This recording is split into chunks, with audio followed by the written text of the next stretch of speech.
Call for the vote. Myself, yes. Rhonda? Yes. Andrew?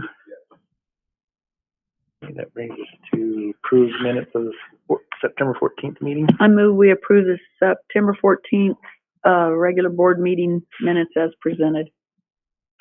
I'll second it. Any discussion or any changes need there? Not that I could see. Okay, call for the vote. Rhonda? Yes. Andrew? And I'll trust you guys and vote yes, since I kind of have to. Okay, that brings us to... One for all and all for one. That's right. Superintendent's report. Sure, thank you. Yeah, Steve, if you don't mind, could you put that Sorry. report?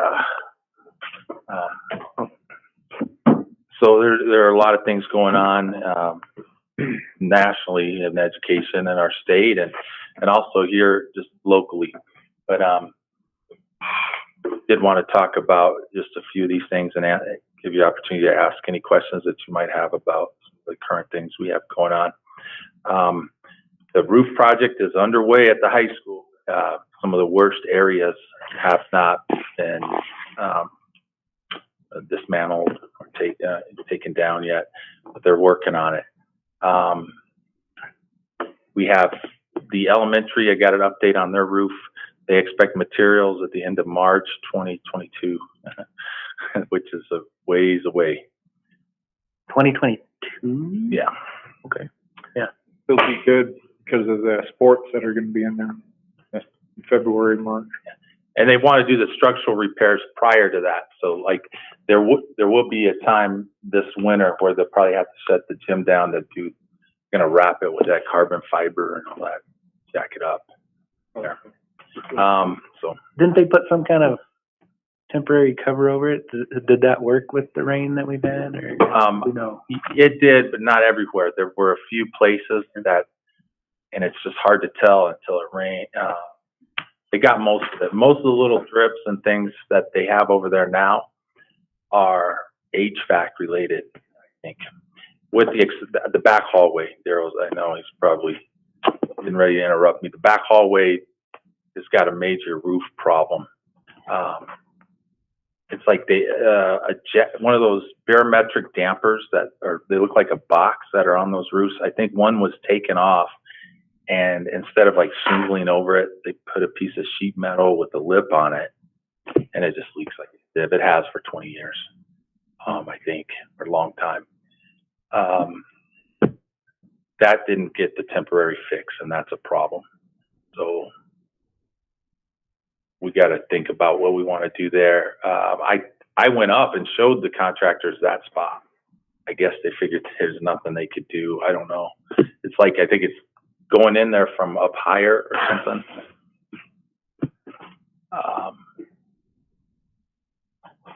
I guess there are options we could look at. But anyway, that's where we're at with those two projects. A lot of other projects the principals are involved with, and feel free during my report if you have things you want to ask them. That's kind of how we're doing this now. A few years back, these guys were writing a lot of things down, but like their soccer program right now, it went very well. They did that. The homecoming stuff, awesome.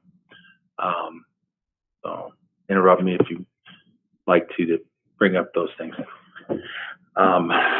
I'm sure you guys have all heard Mr. Winter passed away, and that was kind of a shock at least to me.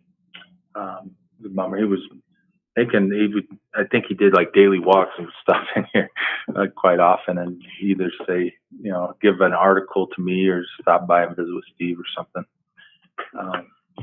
And I have a file of things that he contributed. He did a lot of volunteer stuff. He really wanted to help. He loved his grandson, so he's going to be missed. And stuff hits home when you lose somebody that you know, and as you guys know. So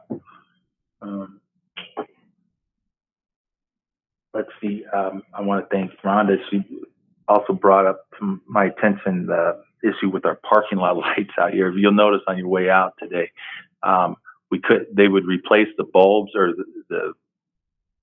the whatever part of the light. I think they were LED, but they kept burning out. So we got new fixtures, and Brad had to do some wiring, but it's working good now. They say it's very bright. So thank you, Rhonda, for pointing that out. And I hope you can pause and look at it on your way out, see it. I have a question about the promoting the child to second Sure. grade. How old is the child? 9. I don't know the age. Well, maybe a little younger than that because it went from first to second. Or 8 in December, I think, his birthday. Yeah, that sounds a little closer. I don't. Okay. We could look it up on. I have concerns. So do we. It's not something that, it doesn't happen very often here, and we made them do some things. The test data was all good, very strong Was it a child from another school district or? from our school. Relatively new to the community, though. They haven't been here. For second grade? No, this child. I mean, what, have they been here 2 years, maybe? She was in the district before. They had to go to Taylor during the COVID time. It was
Thank you for asking. She's 8. She's about a second grade age, roughly, or close to I it. think she'll be 8 in December. Yeah. So we did follow policy. Before I made my decision, I looked at what the entire team recommended. They all, from parents, counselor, principal, teachers, and then the testing score. And then, it's hard to say no when I would have said no if we still didn't think the child would be successful, but we do think they could be. Just curious, did you talk to the child? Did she want this, or was this pushed by parents?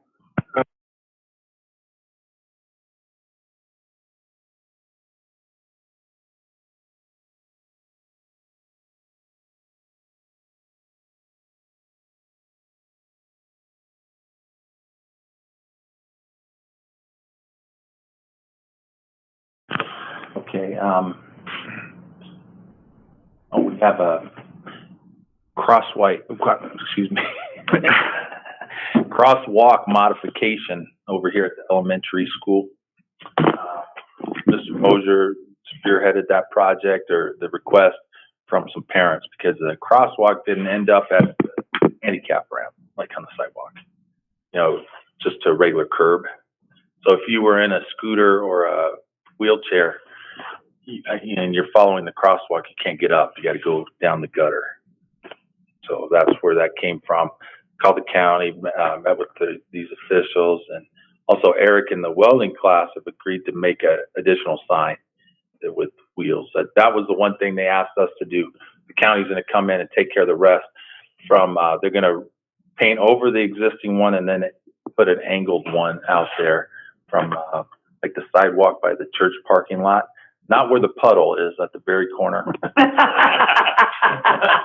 know what I'm talking about here. I do. I've jumped it many times. And they told me while they were here, they were in the process of fixing that when COVID hit. That's what it said. I know the church and them have been. Yeah, Boyd Davis was working hard at getting them to fix that. So we're moving the crosswalk across that little drive-through at the parking lot and angling it to the ramp. No, he was. That's not saying nothing. When they're painting it, they're giving us signs. The only thing we're contributing is the welding class at the high school is doing the project, and that should actually be done in about a week or so, I think. That's when it was scheduled. So, So I had a question that goes with your first one with the COVID cases. yeah, scroll up. In the process of getting lunch the other day, I got into a conversation with a parent, and what is our policy and what are we telling our teachers as far as kids missing classes? Because this parent was rather upset that they were told that their kid had missed too much class. They might have got a form letter and, No, it wasn't a form letter. It was a teacher. That's what I thought. I said, well, I didn't think we were sending those form letters out, but maybe we are. Anyway, I just, what are we doing with that? Because we kind of have a thing.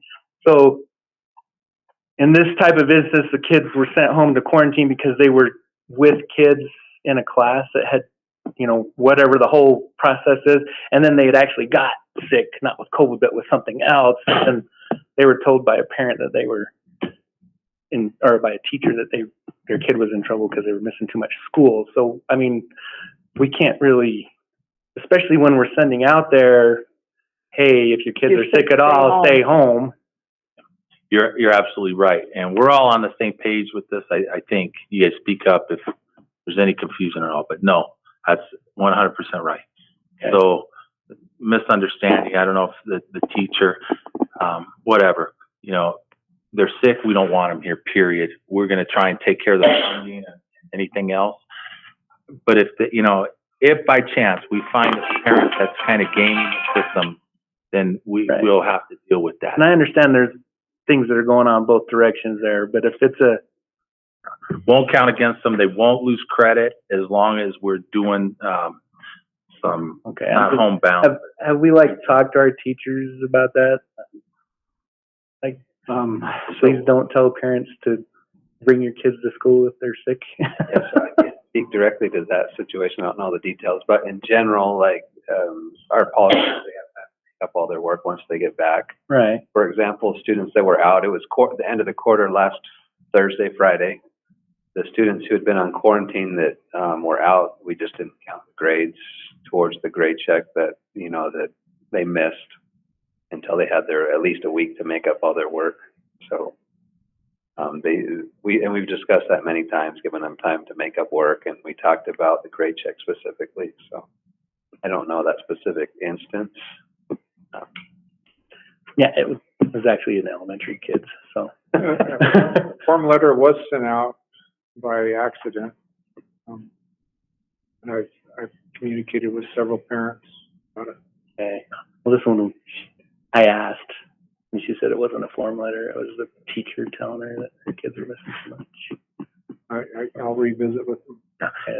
There may have been some confusion. I'll take the blame with that because I just visited with the principals today, and I guess it wasn't 100% clear, but because legally and typically you got to withhold credit at a certain amount, Right. about 8, I think it is 10% or something like that. But this year we can't do that. It doesn't make any sense to do that. Right. I'm going to deal with the repercussions as they come and make sure we try and get all the funding we still are eligible for, but we don't want those sick kids here, regardless if it's COVID or suspected COVID or unverified COVID, whatever. Well, the challenge would be a kid is out for 6, 7 school days because of COVID, and then a week later go on a 2-week family vacation. Right. Yeah. That's no Challenges that we're trying to work challenges through. there for that. And we're reasonable. We work with the parents on it, but there are some challenges associated with it. But there are also we're quarantining for COVID, even though we don't necessarily have COVID, just because we were in proximity. And then, right when it's time for us to come back, bam, we got. Well, what flu about or when they something, don't you have know? any symptoms and they've gotten 3 or 2 negative COVID tests, but because of our policy, and this isn't just our school, I've checked around the country, and there are a lot of employers. It doesn't matter if you've got 2 negatives. You stay home, you know, and so I guess I just want to make people aware that our school is staying with the common practice. Yeah. Doing our best to do that, yes. We don't have to agree with it, but And we have some leeway there, some flexibility to make decisions if we really don't think it's a COVID case.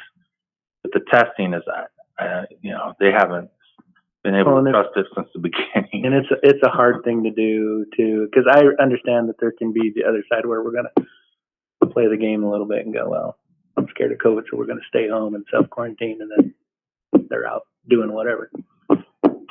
So, I mean, there's both sides of that. And we'll try. It's tough, but I definitely want parents to know if your kids are sick, please keep them home. I would say in general, we're very reasonable and easy to work with. If they'll just talk with us about it and work something out. Sounds good, thanks. Yeah, good question. Appreciate that. We were hit pretty hard by COVID here the past week or so. Seemed like just my speculation, but time right after the county fair seemed to be a time when we got hit hard. Might not have been the county fair, but might have been. Who knows? Some staff and students. But a lot of people have recovered already, and they're back. Yeah, this is our best week in 2 or 3 weeks. This week has been really good. Oh yeah, I was actually with the help of our staff, of course, tracking attendance, and we had a trend last week, like right after, it was a week after the county fair, and our attendance progressively got worse. It got all the way where it was over 20% absent last week at one time. And we were meeting and we were worried about some things, and staff, we had a lot of staff, but now the trend has gone back, and it's starting today or yesterday. What was it, down to like 12% or something? Julie Mills runs the report for me, and so it's getting better. It looks like to me. Keep our fingers crossed. We had a shot clinic just yesterday with the high school. Some people came and got vaccinated. Well, that'll push your numbers back up. Everybody get 6 on the vaccination. That's what we hope not. Yeah. We did not have any absences today from staff that participated. We're just trying to, give us help those that want to take it. We're not just doing what we can to accommodate the folks. For some people, I think it's tough to go into Holbrook or whatever, or maybe they want the booster. Okay. Actually, I put the parent-teacher conferences were last week. I might have had a couple last week, but they're this week. End of the quarter was last week, and we're trying to do them virtual. So I want to thank the principals for their effort in that. Some of our parents, especially at the elementary level, they want to do the teachers too, live. The old-fashioned way. That sounds good. Virtual is what we're trying to do, just to keep the spread down, and also to use our technology and whatever. Eric, you guys still have plans for most of them like that? Yes, at the high school, we're doing all of them virtually. So far, so good. I haven't heard any complaints yet. We sent out a message and let everybody know last week, and so far, response has been positive. One last thing, it wasn't on my report. I'll make a quick mention of it. Even though we have some ESSER funds now, we're going to be meeting here in a week or so. They are predicting a budget decrease at the state legislature because it had to do with, I think was it the 301 tax? I'm not sure exactly what you're talking about, but I know what one of the issues has to do with the valuation of property in the state. It's a really, really complicated issue, but Because it isn't going down. well, Actually, it did. yeah, Yeah.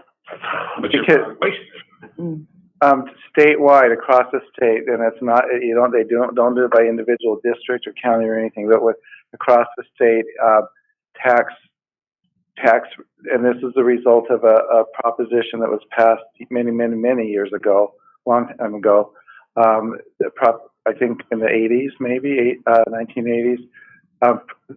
School taxes can't be more than a certain percentage of our valuation.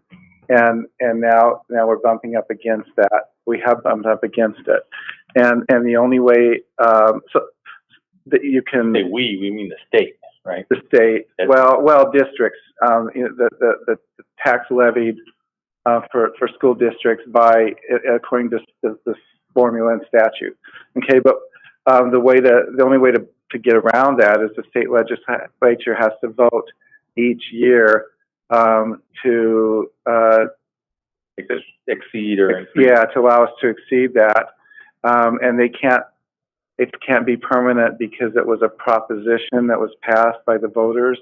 And so it's a real huge issue for the district. I mean, we're talking like $500 million decrease. When you say district, I mean, it's not just our district, it's the entire state, right? Yeah, they look at that $500 million or whatever it is, and then they apply it equally across all districts, whether you're bumping up against that maximum or not in your particular district. So what it would mean is if this doesn't pass the state legislature, and they got all kinds of politics and things going on down there right now, so it may not. That's, I guess, the warning. For us, it would mean about maybe $2,000 per student less. That would be a pretty big reduction for our budget here. So why don't they proposition the voters and fix it? Well, that's what they would have to do. I guess nobody's taken the bull by the horns on that yet. Political climate, probably. Yeah. I mean, if it continues to be an issue, then it should be brought before the voters. I had never heard about it until we got this warning this week. Yeah. It will be after this. Uh-huh. Well, I'll stop. The voters said don't do it, and then the Senate's overriding what the voters said is what the bottom line is. You know, So it was brought before the voters. The voters said you can't tax us more than X, and the state saying. But is that from the 80s or recently? That's from Way back when. Okay, but that's what I'm saying. Why don't we have a new proposition to override the old one? That the voters decided the voters need to change it. Because that would make sense. Oh, excuse me. Yeah.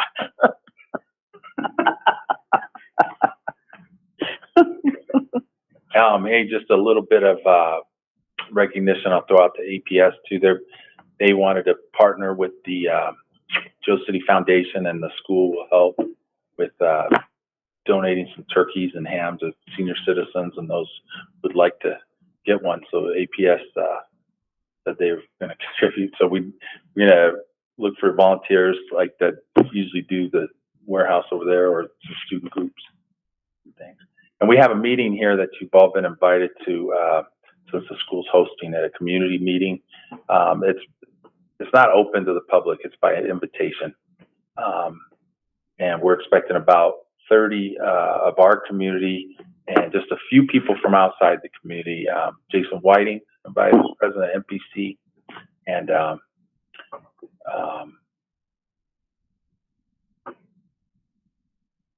and then the ASU folks, they bring in a little team to take notes and do their organization. So a total of 40 would be if they bring 6 or 7 folks there. But anyway, one thing I was going to mention to you guys, if you think there's going to be a need for childcare, let us know, and we'll reach out maybe to a student group or someone to run that for us. Like if anyone, they don't know if they could come because they have kids that night they have to watch, just let us know, because we committed to take care of that for ASU. ASU is going to pay for the catering of doing a nice meal both nights at the thing is. And yeah, that's all I wanted to say about that. What date was that? The first one's the 21st of October. Okay. Halloween Carnival's coming up. They're looking at Saturday, October 30th. But feel free to look at the report or ask me any questions, or the administration any questions. Then we have the ESSER on the 3rd, and then we have our community vision on the 4th of November.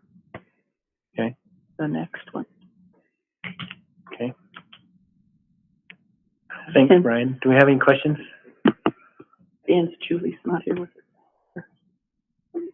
All right. So that takes us to call the public, which There's no one. assuming there's no one. So that brings us down to consent agenda. Make a motion that we approve the consent agenda items as listed. I'll second it. Any discussion needed? Okay, call for vote. Andrew? Yeah. Myself, yes. Rhonda? Yes. Okay, that brings us to number 6, personnel request 6A. I apologize. I'm trying to multitask here. Who made that motion on the? I made the motion. Andrew second. Okay, thank you.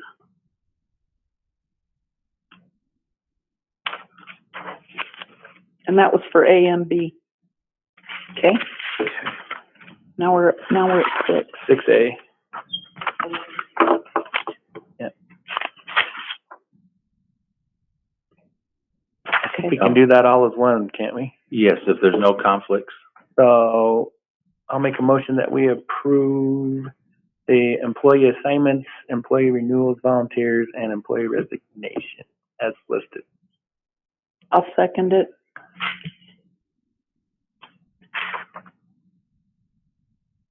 Any discussion needed there?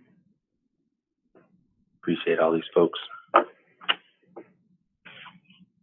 Mm-hmm. I think we're at me, so I'll vote yes. Rhonda? Yes. Andrew? All right, that takes us to 6B. I thought we were doing both of them. Well, that was 6A. Now we're on 6B. These are mostly new hires. Well, most of them are students, actually, but I'll make a motion that we approve the personnel appointments as listed. I'll second it. So the only question I have on that, we have some more student concession workers. So are we still running short on those? The reason why I ask is I have a little junior high kid that's constantly asked to work in there. And so he's always working in there, which I don't have a problem with, but he's too young to get paid. So I'm like, are we getting enough paid people there? How's this working out? we can pay him. I got to look up some things, but I have looked that up before, and we can pay under 16. But I tell you what. yeah, go ahead. So far, so what I've told is we'll pay 15 and over. So we have, with all these that you've approved, I think we're up around 9, 10 workers. Yeah, don't get me wrong. I'm not complaining. If he wants to work, he can work. That's fine with me. He doesn't have to get paid. We always have at least Are we one getting enough paid there? worker. The challenge is some of them that we have are in sports or other activities, and so there's some events that it's a challenge to fill it with 3 paid workers. This But past that's your goal is the goal, depending on the event, but yeah, 2 or 3 usually is what we shoot for. This past weekend, I know at the volleyball tournament, for the most of the time, we had 3 paid workers. It just kind of depends on the kid's schedule. A lot of the ones that want to work are, in multiple activities. So are we still keeping an adult with them? How is that? Because I don't know how, I know it's been changing. Definitely. The goal is to have them trained well enough that they can cover the majority of it. We do have an adult there throughout, here and there, checking on them, but once they've gotten some training and some experience, then our goal is to let them kind of take over running it during the event. But we'll still follow our all the rules and cash handling procedures that the district has, just like if it was 2 adults or whatever. Well, and they don't do any of the cash counting at the end. The sponsors there at the end with our athletic director to count any money at the very end. That's good. And it's tough with the young kids, as you can imagine. Sometimes they try it out and then they quit, and so it's like we make them go through the process of applying, but it doesn't always pan out. That's why there seems like a lot of them. We don't schedule them all. If we don't have enough for an event, we open it up and say, does anybody want to work? And junior high kids always want to work. Yeah, that's mine. That's one of mine. I know. Concession has been really doing well this year. It seems like I haven't talked to Steve about it, but from what Eric has told me, they've been doing a lot of business, doing good improvements. Oh, Okay. Any other Me. discussion needed? Where am I at? me. Okay, Rhonda? Yes. And yes. Get this down. Brings us to 7A. Okay, this item, this is our ITM that we had a public hearing last Mhm. month and this month on. If it passes here, I will submit it tomorrow to the Board of Education. It shouldn't be a problem. The main thing they said is make sure the governing boards pass it. If it meets the criteria, which I believe it does, if they just stamp it and file it. And it gives us the ability to modify our calendar should we need to shut down without financial penalty. Okay. I'll make a motion that we open for discussion and approval of the Joe City Unified School District instructional time model for the 2021-22 school year. Does that work? Andrew seconds it. Is there any discussion needed, or can we just approve it? Just the backup right there. Well, it's in case we get a bunch out like we were doing, right? Yeah. I don't think, I mean, what's there to discuss? We need backup plans. And I read through it, and I don't have a And problem. we pretty much hammered it last month pretty good. What's that? We went over pretty good last month, Yeah. so nothing's changed on that, man. So Okay, then let's vote on it. Andrew? yes. So, yes, Rhonda? Yes. All right. Brings us to 7B. I'll make a motion that we adjust pay schedules to comply with new minimum wage effective January 1st, 2022. I second it. Any discussion needed? You. Okay, myself, yes. Rhonda? Yes. Andrew? Yes. All right. It could go up again, Steve said, by, was it July of next year? But no, it's January 1st of each year, but what I was talking about is, the minimum wage went way up more than what anybody thought it was. And so we may have to look again at some compression adjustments on July 1 for the next fiscal year. Haven't looked at that yet. Oh, as far as our, As far as everybody else, because now, now you've got, minimum wage pushing up against other jobs so we'll address that, probably in March. Because we've got to be in compliance. Yeah. we gotta be in compliance with them, those who were just over minimum wage and now at minimum wage, so we're gonna need to kind of pick the whole scale up. Yeah, exactly. Right. Exactly. Well, that'll come later. And we gotta figure out somehow the cost of living. Hasn't that come to an end yet of the whole, Oh, heavens, no. well, I mean, there was an original one that said we're yeah, bumping right. that up, right? Right. We And it was gonna be done by a certain date. yeah, that all finished. And so now what's happening is it adjusts now based on the inflation rate. And the inflation rate that's why it went That's gonna go. higher. The inflation rate was higher than anybody thought it was going to. Yeah, so if you're not like the school and you have certain funds and the inflation goes crazy fast and your funds catch up to it. Yeah. Yeah. The school could get caught. on that. I think that's a good point, but the school could get caught with inflation too, because the budget here is set, right? Yeah. And if hyperinflation hits the school, Or as hyperinflation hits the school. Yeah. I mean, the school, I think, Yeah. depending on what happens, the schools could get hit hard. Okay, so we're on the next one, right? Yeah, live in my house. Huh? Mm. Yeah. So I'll make a motion that we approve the guidance counselor performance pay plan. I'll second it. Discussion? I'm gonna bring this up just so we clarify everything. From what I understand, he is my brother, but he doesn't live in my house. Well, I know that. I don't understand that. I know that. But then how? He doesn't live in your Because he house. doesn't live in my house, if I vote on You it. don't support him, Yeah, It's not, that wouldn't Not be a conflict conflict of of interest interest with you. right? any community members or anything like that. We are within the, And if we had more people here, you would abstain. Yeah. Serious. I mean, I know you would. Yeah. But we're in a. but we're within legal limits. Yes. Right. And is the point of this so that he gets performance pay like teachers do? Because the counselors haven't been getting it? We've been doing this every year for years. But it doesn't come through 301. It has to be approved out of M&O or wherever we take it out of. Okay. You all approved the 301 performance plan, I think, at the last meeting, and you have to approve all of those. And now this is the one, a different one for the counselor because it's funded in a different way. He doesn't fit in that other category. Yeah. Right. Okay. Yes. Yes. Yes.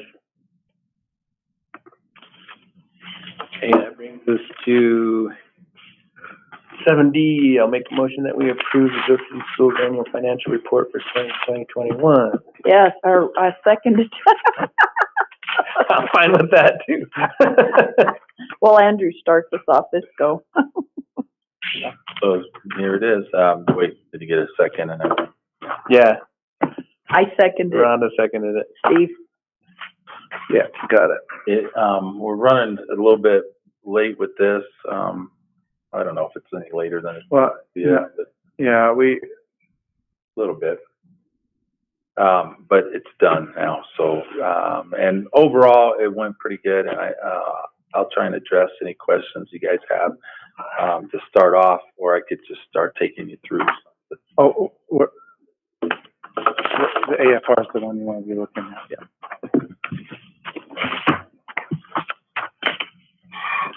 Okay, so this is just an update fiscal year 21. That was last year. Yes.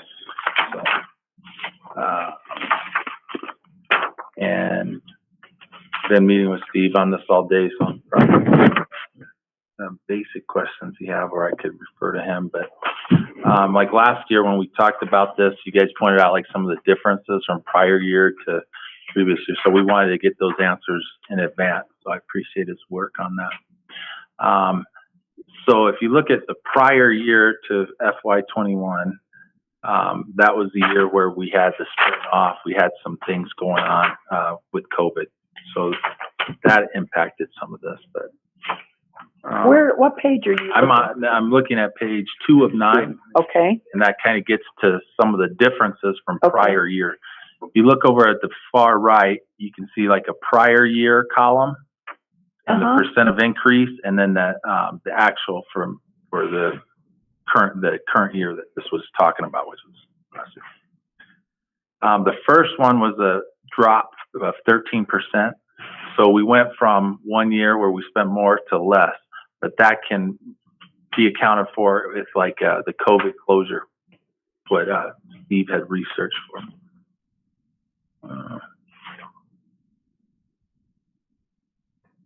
Steve, I'm sorry, refresh my memory. The line item 2 was students.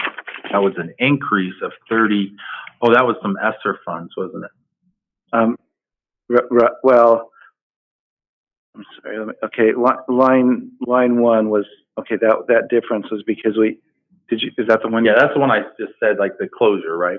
Well, no. Line 2 was the closure. So because we were closed part of, in the spring and in the prior year, fiscal year 20, that's why there's it's kind of uncharacteristically low in the prior year, and then so it bumps up in the current year. On the line before, we received a stabilization grant from the feds that in order to keep people employed and so forth, and so all of that was used. One of the ways you could use that was to help pay teacher salaries, and so we reclassified some of our teacher salaries out of M&O and into that ESG fund. So that's why it dropped in M&O from the prior year to the current year, because it was not because we paid less, it's because it was paid out of a different funding source. One of these federal accounts. Instead of taking you through each line item, I mean, I didn't mean to do that. We'll just see if you have questions, like on the bigger ones, especially if you'd like to know. I think we can address them. Or if you have a chance to look at it later and the question comes up later, we can help you later too.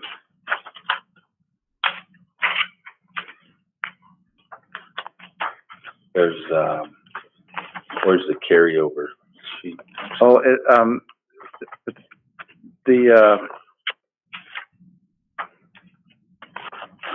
page 1 of 9. Some of that is a result of the ESSER funds and all that, so more carryover than we had. On page 8, One. That's what you said? there's a big difference in the total all disability classifications from what we budgeted and the actual. Was that because of the lack of kids in school? Just a second, let me get there. If I could pull it up too. Could have been, that's probably right. Yeah. You're looking at page 89. Page 8, yes, sir. Yeah. Okay. And actually, the detail behind those numbers is on page 2 under the special education category. And why that is so different. Make sure I'm looking at the right thing here. Well, the special ed expenses went up quite a bit this year over last year, but that's because during the closure we weren't paying our counselors and therapists during fiscal year 20, and then we kind of went back to normal for fiscal year 21. So that's kind of Okay.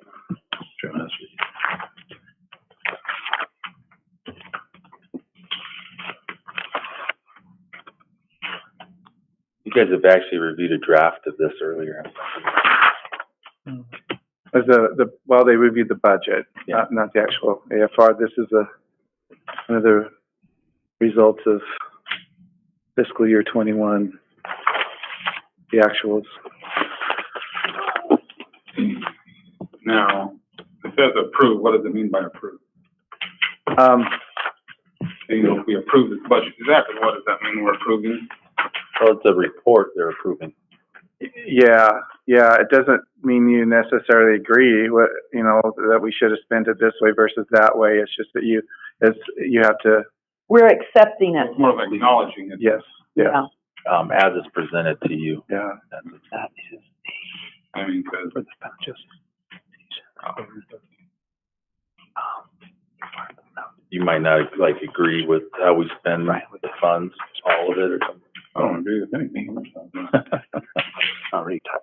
No, I just really haven't had time to dive into it real hard. Right. Yeah. Kind of look that over. Does this have to be approved at this meeting? It does. It has to be approved by October 15th, and the fiscal year closes September 30th. So we have really a short time period there to get all this done, and so it usually doesn't get done until. Well, say we didn't approve it. What then? Then we're out of compliance and we get an audit. But it's not going to change the numbers. I'm going to change the numbers, no. No, all we can do is sit there and come back and say, if it's a big enough deal, bring it back to the board and fight about the past. Well, it wouldn't change this report. This is a snapshot of what happened last year. That's what I'm saying. We're agreeing that we're saying that, yeah, we see that it happened. We don't necessarily like it, but. And you can still ask questions. Acknowledging. Any questions? If you guys want to take action on this stuff, I mean, it's not over. It's just informational report. So, next month, hey, I want a better accounting of the food service or whatever, That's all I'm saying, 17% off, or $17,000 off. Yeah, and that actually, that's according to the report. We received some federal funding, and that almost the entire amount of that 17,000 it shows on our books, but it comes from this, what do they call it, where you get it's some commodities that we receive for free from the federal government. We have to report the value of that in there, so that's what causes it to go negative. But it never costs us anything, but that particular number I know you're referring to was actually what it was. I'll tell you what it costs us when we come across it. Okay. Andrew? Self, yes. Rhonda? Yes. All right. Takes us to 8A, report and public comment, maintenance of operations. So I will make a motion that we open for discussion, the report, and public comment on the use of maintenance and operations override money. Okay, if I can take you through that, similar to what we review every year, this is I'll second it. Oh, yeah. There's not a place for Anyway. it. I'm wondering if, I don't know. I know. Steve's run a report here. You can see the amount of the override over the past several years. I can't see it. Can you see it? That's why I'm pulling it up right here. And I'm going to start off this meeting in October, maybe like this, but it's one of the reasons we're having that meeting. Our taxes could go way up when the power plant closes if some action isn't taken or some things don't happen. We've seen some projections that are really high. So that's part of the reason for that. That's why you're all invited to that. So the purpose of this is we do this every year. It has to be done in October. It's part of the requirement that we make available information to the public on the override and just kind of a summary. Well, who decides when our taxes go up? Who makes that decision? The That's one of the assessor's things that office? you voted on. You didn't vote on it? I voted no. But this is the override. It depends on you. You got to ask some more specific questions. So it depends on what taxes you're talking about. Well, you just said that we could have a significant, Yes, that would be because of the valuation in our district would decrease. Most of that is the taxes now are covered by the assets at the power plant, APS. So with this override, the citizens voted in and said that the district is going to get X amount of money, and they kind of divided it up by the property payers. Well, when one of the biggest property payers pulled out, the rest of the burden falls upon everybody else to make sure that that amount gets given to the district. So whatever APS doesn't pay gets picked up by the rest of us. That's why our taxes are going to go up.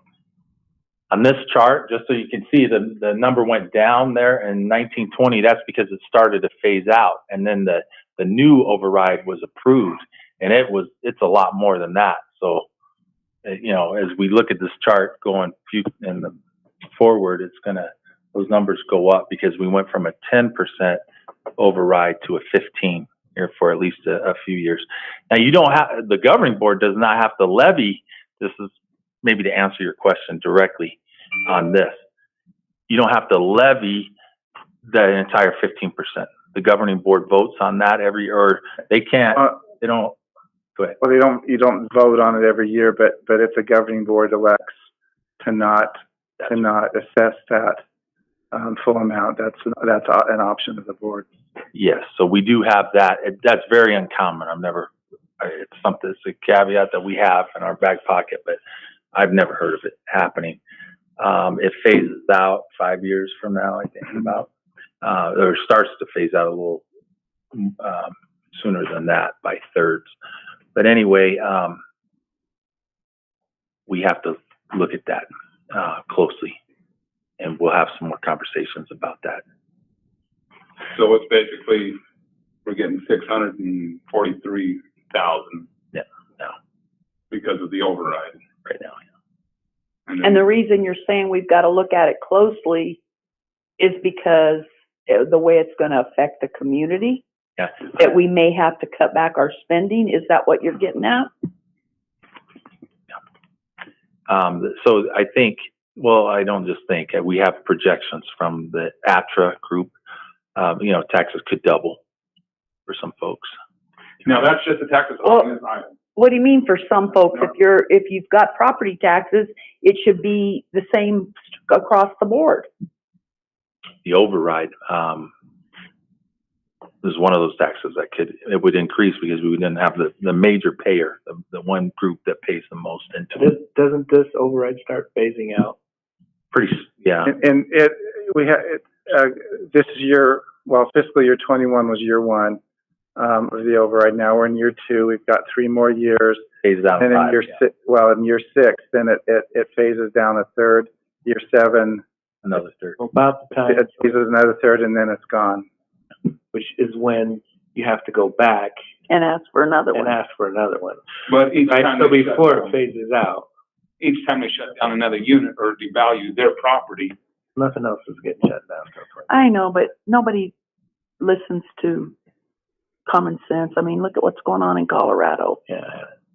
And Got another enough thing for you working guys up to there. know, Living there, and they're all freaking for out. planning purposes, they told us to, for budgetary, approval and thinking about these things, 2025, that year, it will be off the books. So that would be the year. Yeah, so that's what I'm saying. That's when the fight's going to come, because that's when it's actually going to be. That's not going to be there anymore. Yeah. So that would be That's off the when you have books. to That's when- redo the override. That's right. So it's in the future. So we're in our 7 years of planning, is that what I'm saying? Our what? Our second. Yeah. 7 years of planning. Oh, yeah. Yeah. So scroll up a little, Steve. So we just reviewed the timeline. But like I said, there is that caveat there where board doesn't have to levy that. I don't know the process for that because it's very uncommon, but I can find out. Some of the things we use the money for, scroll up a little bit, but salaries. Thankfully, I appreciate the board given the largest raise in the history of our district. That was huge this past year. I know our staff really appreciates that. We thank you guys. That was great. And I think our teachers and staff have stepped up in their performance and things because of that. But keeping up on educational trends, I feel like we've done a good job with technology throughout the COVID crisis and all that. And a lot of that was took money, took funds, technology. Classroom supplies, another area, educational programs. We have some programs that are kind of small, and they are marginal if we have to make cuts. But as you all know, there will be one that would be on the table for discussion. But the override has enabled us to keep those in place. So good thing for those programs, of course. And class sizes, we have pretty good class sizes. Mr. Mosier, what's some of the class sizes we'd have down there at those primary grades? 14 and most of them, 14, 15, we have 4 that are about 20. See, that's huge. That's awesome. Really good.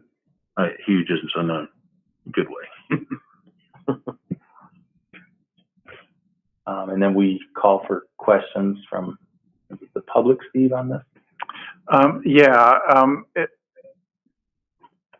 Since there's no one here, then I guess there wouldn't be, but well, that's all there is. There's no action to take, just informational. So are we ready to move on to the next one? Unless you guys have questions or comments.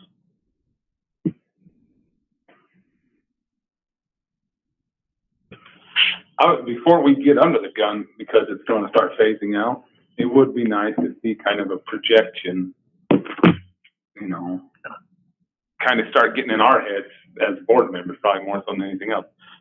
How is it going to affect us in year 5, 6, 7? And then what does that really mean? Because when I said we're in 7 years of plenty, or however you want to call it, what can we do to raffle money to pull through the rest? We could be hit next year with the news we have. That's a great point. So we know what some of the projections are. We have some of those, and they don't look good. Our taxes would go up. I think our enrollment would go down. That's the variable that's tough. If we don't know what enrollment's going to be, it's tough to do any kind of projection. So there's no jobs. It's going to affect enrollment. But with the numbers, we do have some things. One thing I've started this past month is what they call a capital asset forecast, like where we look at some of those high dollar items. And I think we talked about this. Somebody brought it up last meeting, and Bob Winter actually had done some research on it in our district on the cost of buses and things, and gave us some information. But anyway, so that capital asset forecast, I might look at an outside agency to come in and help us with that, like an accountant or something. I haven't talked to Steve. And Ashley, this whole ESSER planning thing that we're doing is, It's right there with it. It dovetails with that plant closure planning as well. So what we do is we'd take the chillers, look at their life expectancy, their cost, what they'll cost us to replace solar panels. And I know you brought that up in the past. So right now, principal on it is like $1.1 million, and then it's paid off. And that could mean, not accounting for inflation and all those variables like that, $300,000 to the district each year, which could help with the, if other decisions. Yeah. offset, but the hard part about that is also the efficiency starts to tank down, and then we got to start looking at replacing. So about the time it's paid off, its value starts to decrease, and so it's not so. It's even like replacing all these roofs. Yeah, we spent, I don't know how many millions, $2 or $3 million by the last couple of years on roofs. If we don't kind of figure it's a 30-year roof and put 1/30th away every year, it's going to catch us again, and we're going to be hurting pretty hard all of a sudden again. Absolutely. Yeah. So, I'm sorry, what was the question? I'm good.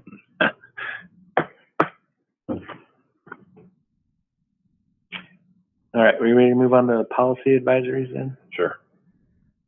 All right, make a motion that we open for discussion. We'd have to do approval of the first reading? All we do is just open. Yeah, I guess just open it. Okay. I don't even have a place. Make a motion that we open policy advisory first reading policies GCH, IMB, JLCB, and regulations GBGB-R and JLCB-R. Could have done a little more singy-songy. Yeah. Did you guys have a chance to, anybody look at those closely? I haven't looked at them real close, but I have looked at them. Yeah, I'll do a quick summary. They are a result of the governor's, some of those mandates being repealed by judicial branches and officers of the court. So like, in the policy where we adopted a policy that said, the school may not require, mask. What? That type of stuff is being removed in these policies. What did he say? The math, Oh, Yeah, seeing how Ducey lost that, now they're basically following the courts. Ducey couldn't try to figure out how to say it politically correct. Like Ducey can't mandate that all the schools do or do not wear masks, and so this is just mirroring what he said when they had already said that he could. Now they're saying they can't, so they're just reversing it. so we approved this before and now we're taking it out. well, just parts of it that say like we can't require masks. But we can make our own policy. We have a printout. We can do that, but the state can't. Right. Gotcha. Right. Scroll down. So if we wanted to, we could leave in I'll give policy you an that we example. will not mandate. Scroll down to the red line. Correct. Yeah. This is just their way of saying this is how you abide by what's Down. Yeah, see, basically, they're following that, I mean, ARS, whatever, that Ducey put in. Is removed. Yeah. basically, and that's one of the things I actually agree with, is they said that local school district choice, whether to or not to. Right. And wear a mask. There, personal security. Sorry, what? Find one that's crossed out. A Didn't tell sentence. anybody. That's, I'm not seeing one that's Had that crossed out, do you? Request. Okay, cut. Last part. yeah. Oh, okay, sorry. She thinks the good for all. There we go. Haven't forgiven. Okay, here's an example. They're all very similar to this. So that, it used to say in our policy, as stipulated by that statute, the school cannot require a student or teacher to get the vaccine or mask. So once this gets approved, that will be removed in this policy. So it's not going to say yay or nay, it's just going to be gone. All right, let's, We want to make our own policy saying, we are not, as Joseph City School District, not going to require that anybody get COVID or wear a mask. It's your own personal choice. Grow up, take care of yourself. We don't need to tell you what to do. Could that be written like that? I don't know if it would be really. I think we're just opening ourselves up. Just leave it alone. Just leave it alone. Get the red stuff out of there and let's move on. So it's not all about math, though, right? 'Cause No. there's some of Like them here's one. whole gender. This is the, Or no, CRT, critical race theory. Yeah, and that's kind of whack. But this one Steve's got up is the fine that they would fine a district if you required it. They're taking that out. There is one on CRT if Steve could pull that up. That's where I read one on I'm CRT. not going to try and interpret that one. I'll let you guys. that's it right there. They're taking out. So they're taking this out. I don't know what was necessarily wrong with it. I don't understand. Didn't waste any time on it. I mean, it's not on a, so this one I did have a question on, because it's not, like the other one, it's not referencing, this was not something where Ducey said, this is law, right? So this one is just, why can't we leave that? I mean, we don't have to take every policy that they say and go, yes, I agree with that. So my question is, why can't we leave that in there? We probably could. The legal advice that we pay for says we should do this after all the things have been decided here over the past month, which I have not kept up on personally. And I don't have a good answer to that. I have the same question, actually, other than we're not going to do that anyway. I don't see, you know, we're not going to pass curriculum that gives blame for how you're born or your ethnicity or your sex. Well, that's true, but we would assume that we're not going to do that. But if we have it in our policy that says a teacher will not do that, doesn't that give us that if a teacher is doing it, that we have grounds to say, hey, our policy says you will not do that? I guess so. Or am I reading that? No, I think you're right. You're spot on. I can only speculate that I think this was a result of some specific curriculum, like this, that some districts will say, you know, they have some curriculum that maybe has some of that in there, and that's where the conflict. That's why they want to take it out. You know what I'm saying? Like, the funny part about this, I've had some people in the community in the past express some concern, and then when we got this policy, I sent it out to them saying, hey, look, this erases that concern. Now it's like we're going right back to the reason. So, I know the next page has a whole bunch more of that same, talking about the race and sex and holy Moses. Look at that. What was that the result of some pending legal, like? I don't think so. Oh. yeah, And it's because it doesn't reference anything, or whatever. and we have in the past chose not to accept policy changes that they've recommended. I know in the time that I've been on the board, we've done that a couple. Usually we take all of their recommendations, but there has been times where we've said, as a community, we do not agree with that policy change, and we haven't accepted it. You could do it. I guess maybe to simplify it, I guess this is being recommended to us because that law was repealed that has all this stuff in it. It's the same. It was passed, I think, with the same statutes. If you go to the bottom of the policy, it probably references it. But we could leave it in, like you said, and we can do that next month. It's not a problem. And you don't need to decide tonight. Right, because this is just the first reading. Right. When it comes to the official on the second reading. We'll present it, you know, where you can see all this again at the meeting next month, and maybe a couple of these policies, we don't take it out, or, you know, you vote on what you'd like.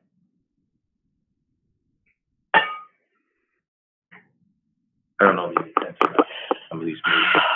Lots of personal feelings going to be coming out. Yeah. We don't have curriculum that's in conflict with this. I think some places do. You know, so. Well, that's one of the nice things about being in the community that we are in, which is why I think local boards should have control over their policies, because a local board should reflect their community. Agree. I think that when some boards get in trouble, like you see in the news, it's because they're not listening. They're not listening to their community. Well, So, school board association's a little more liberal than why are we paying them money? anyway, that's overall, you know, It's good protection. Andrew, I don't like everything about myself. Why would I expect you to like everything about me, or me to like everything about you? With that said, this is made up of people, and there's good and bad and all of it, but overall, we get a lot of good stuff from them. That's why we pay it. And we just need to read through it and check out what's good for what follows the general consensus of the community. Yeah, that's what I'm saying. That's the only reason why I brought all that up. Since I've been on the board, I feel like we do a good job as the board trying to reflect our community. And you get a pretty idea how the community feels about face coverings because you don't see them hardly anywhere. Eldon, that's a good point. You caught one a few years back. There was a change in the law, and they were removing where you could public could smoke on school grounds. And Ellen caught it and asked me, like, why do we have to allow that? Can't we keep it in our policy? I was like, yeah, actually, you're right. And we left it in the policy, even though they changed the law, where like public could smoke on school grounds. We left it in there. That was a good catch. So similar thing. And with that said, there's a lot of things that go on that you just don't get. Why is that even there? Yeah. You know, why is that an issue?